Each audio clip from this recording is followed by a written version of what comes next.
Hola amigos, bien ok. Saludos otra vez desde Medellín. Hoy yo reempezar un poco con este libro, MADRIGAL'S Magic Key de Spanish, y quiero decir un poco de esta, y por qué es ayuda, y una otra observación general por estudios. Primero la observación general. Es que para recuerdo que en total todos nuestros estudios están divididos con vocabulario y después con las frases útiles. Es para decir las palabras y frases que nosotros escuchar, que es el más mayor parte con todas las palabras o el vocabulario, esas cosas que nosotros va a escuchar, y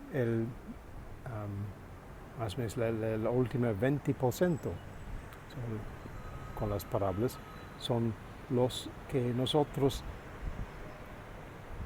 vamos a utilizar en nuestras conversaciones, en las oraciones que nosotros va a decir. So, the general observation is to remember that when we're doing our study, the really important bit really is the vocabulary that we're going to hear. Other people are going to say to us. So we need to be aware of what that is, so we can identify what the topic is that they're talking about, so that we know that we're on the same context as them, and then we know which of our useful sentences or phrases that we have prepared is applicable in that situation.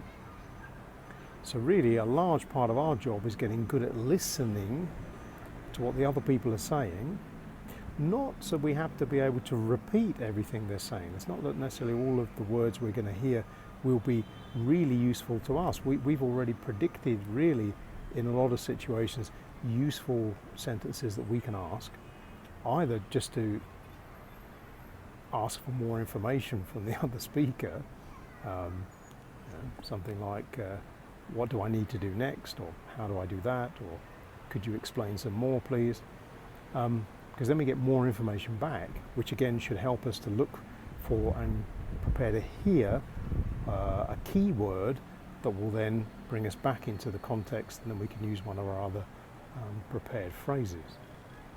So it's thinking that our studies generally, and that includes our reading, even in something like this, is really to help us listen to, as well as actually see, but particularly to listen to words and phrases that will be useful to us. And in this sense, Madrigal's book, I'm going to show you, if I can find the right page, is very good, because even at the very beginning, which is quite basically just showing us patterns in words that are common in Spanish and English, like actor or actor, professor, profesor, elefante, elephant, presidente, president. So there's lots of parallels in English and Spanish, actually far more than I thought when I started doing this. But the really useful thing here is that at the end of every chapter, she has what she lists as a conversación, which gives you literally a sentence with, if I get the right page, a sentence with an answer. I'll just demonstrate one to show you. So, es popular el actor? Is the actor popular? Sí, el actor es popular. Es terrible el profesor? Is the professor terrible? No, el profesor no es terrible, el profesor es excelente. So no, the professor is not terrible, the professor is excellent. And notice that I read these out loud. Now the real reason for this is partly I get to practice pronunciation, which is always helpful, and it gets me used to speaking in Spanish, because otherwise you know, I'm missing out on not doing that.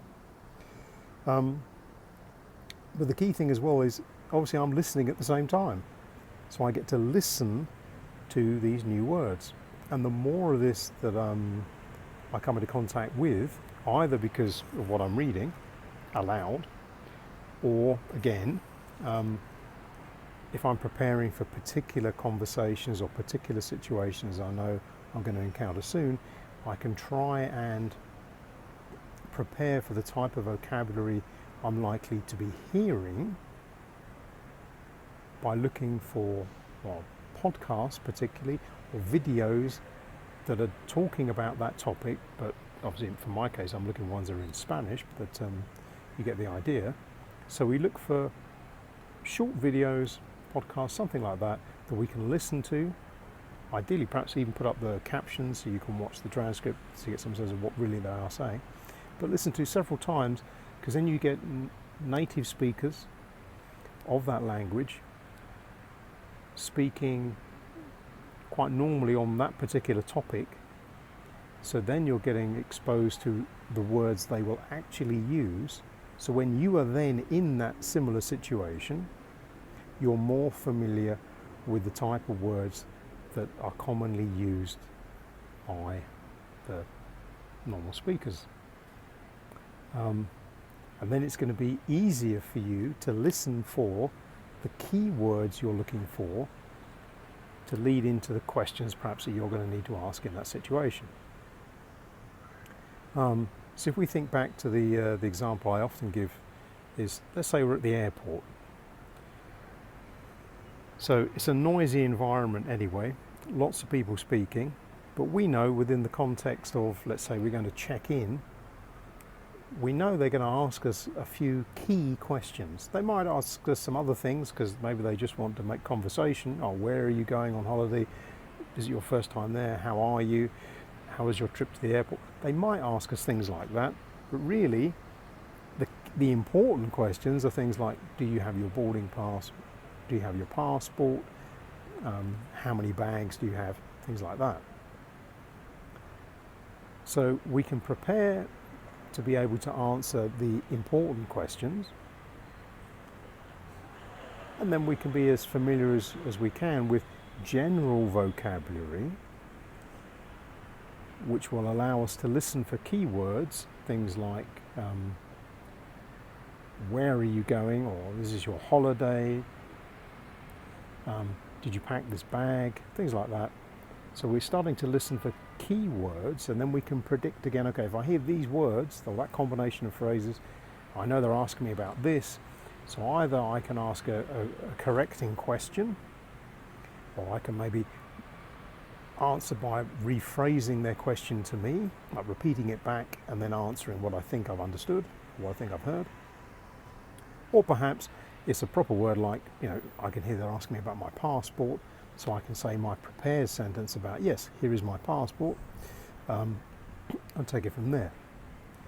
But remember, the whole goal really is to be able to be practicing listening to as much as the new language as possible.